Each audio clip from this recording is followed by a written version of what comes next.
When I was applying for grad school, I was working at a museum, and I was in a lucky position that that museum actually had a relationship with the graduate program that I was interested in, and so that was kind of like how I learned of it and realized it would be kind of an opportunity. I mean, much of kind of that was just being a little opportunistic and like, you know, this is what I have on my plate and how do I make the most of it. And so I knew working at the Frick that you know, I could be learning about this graduate program while I was there. We had a curator at the Frick who was also teaching at BGC at my graduate school. So I learned about a lot of the program from her. You know, I had been planning to apply for quite a while, and so yeah, so I took time off in between being at Marymount, and you know, I didn't jump right into it. In other words, I took some time learning about it.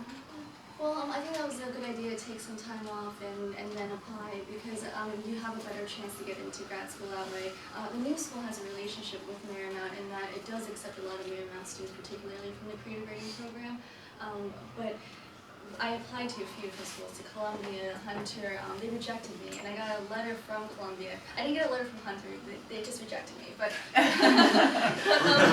Columbia sent me a letter saying that the reason why they didn't accept me is because there are so many students who had so much experience, they had taken time off, and they really wanted to make sure that the people that they accepted really wanted to pursue this path. You know, but the new school accepted me, so I was very full. So definitely apply for a variety of different schools and have a portfolio.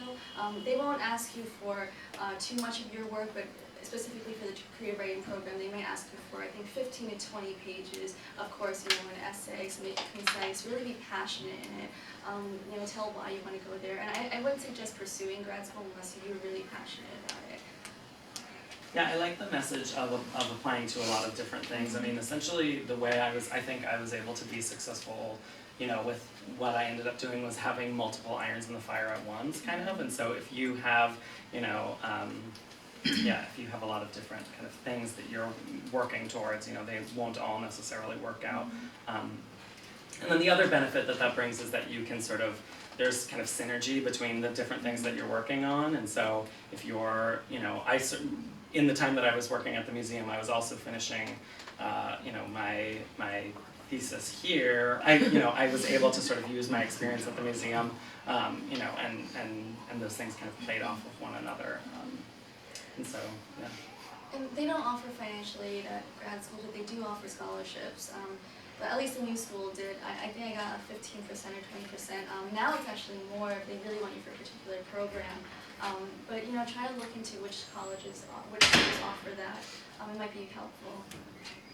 Yeah, I actually remember reading, and it impacted my decision a lot about how I would apply for grad school. You know, that you shouldn't, I mean, depending on what you're going to go to grad school for, if you're getting an MBA, then you'll probably be able to pay it off just fine, but you should look at schools that offer kind of that kind of competitive, because, you know, schools too, if you spend a lot of money on your education and you're, you know, going to be doing something that doesn't make heaps of money, then, you know, that might not always make a lot of sense. And don't expect the professors to be as personal as they are here. They're very busy, and even when I worked on my thesis there, this one particular professor, she was fantastic in class, but I could not reach her the entire time. You know, but I had other professors in the program who were available to me, so you know, I was lucky there.